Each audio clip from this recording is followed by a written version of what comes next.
this is Dave with NTI Online, and today I'm going to walk you through cleaning the condensate trap on your FTVN or TRX 199 Combi or the 199 heat only. Next up, we're going to go underneath the appliance. I'll show you how to disassemble the trap, how to clean it, and how to reassemble it. So anytime you're servicing the condensate drain, it's a good idea to have some rags or some paper towel available. If this is the first time you've serviced this appliance, you're going to find this metal bracket. That's on there to protect the trap during shipping. It's not necessary to reinstall that once the boiler's on the wall. So I'm going to remove that first, then we can service the trap.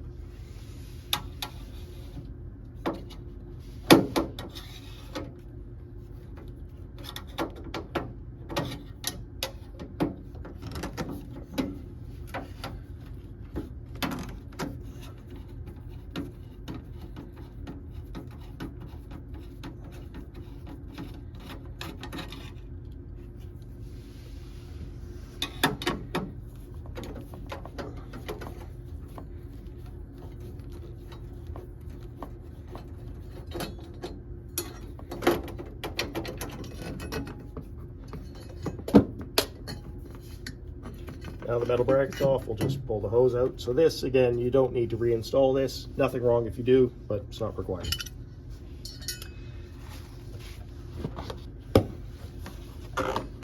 Ideally, you're going to want to put some sort of bucket or container underneath this, because no matter what you do, a little bit of water is going to leak out, and it's better in your bucket than on the floor. So once that's done, squeeze these little tabs. And this guy's going to pull off. There we go, a little bit of water came out.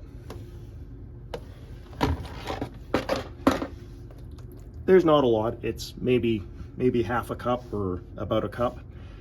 So now that you've got that off, you can see this one has a little bit of debris in the bottom. That we're just going to rinse out in the kitchen sink. You don't really need to get them completely clean, but it's a good idea to have them fairly tidy and get out the heavy debris.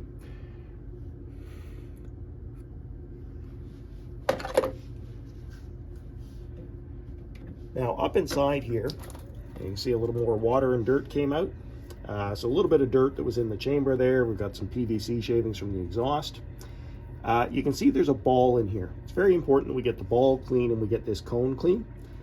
So let's take this over to the kitchen sink, give it all a clean, and then we'll reassemble our trap. So now we're back at the kitchen sink.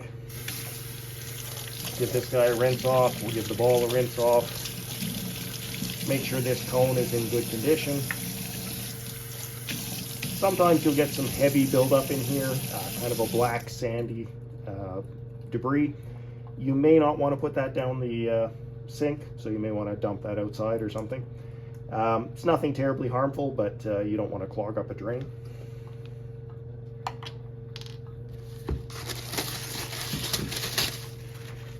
If you have a greasy, slimy residue on these, you can certainly dry this off with a dry paper towel or rag.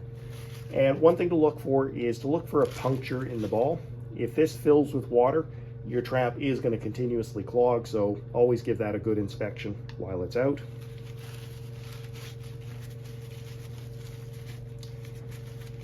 Any greasy residue that might build up on the seat here, you'll want to clean that off as well. And that's the main or the most important part. This little O-ring here, make sure it's in good condition. Make sure it's not torn or ripped or anything. It's not a bad idea if you have a little bit of silicone grease. Just put a very light smear around there. Just helps condition the O-ring. Keeps it in better shape, kind of like armor rolling the dash of your car. And it might make reassembly just a touch easier.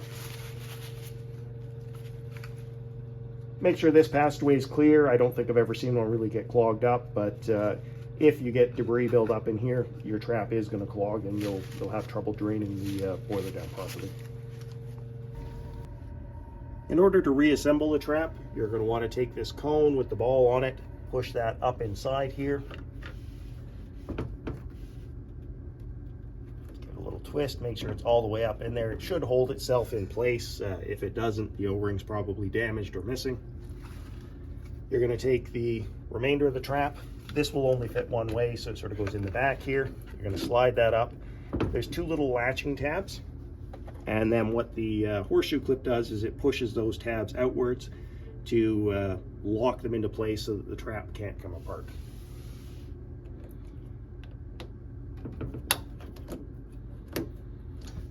Once you've got that back on, make sure it's on there firmly. If you're getting a leak and you're getting water drip around here, there's a chance this black O-ring that you see has become damaged, or sometimes it'll get pinched and sort of pulled down so that it doesn't create a seal. Oftentimes you can fix it just by disassembling and reassembling.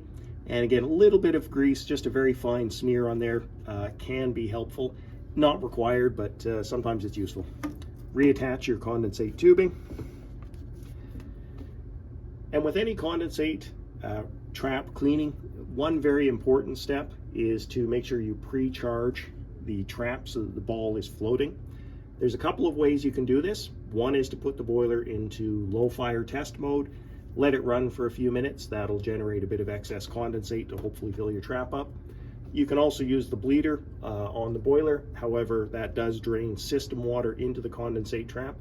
That may not be preferable, especially if you're using glycol, and even if you're using straight water. That does mean introducing a little bit of fresh water into the system, which is less than ideal. You could also pour a little bit of water down the test port. That'll flow through the heat exchanger and also pre-charge your trap. If you're doing this during a routine maintenance, a good idea is to leave the burner door off, and at this point you should have rinsed a whole bunch of water through there. Just pour a cup of water in, that'll pre-charge your trap. So that concludes cleaning the condensate trap on your FTVN or TRX 199 boiler. Hopefully you found that helpful, and as always, if you have any questions or comments, please give us a call at tech support at 1-800-688-2575. Thanks for watching the video today. If you'd like to check out more videos, see the link below. Don't forget to like, share, and subscribe to our channel for all the future updates, and also check us out on Facebook, LinkedIn, and Instagram.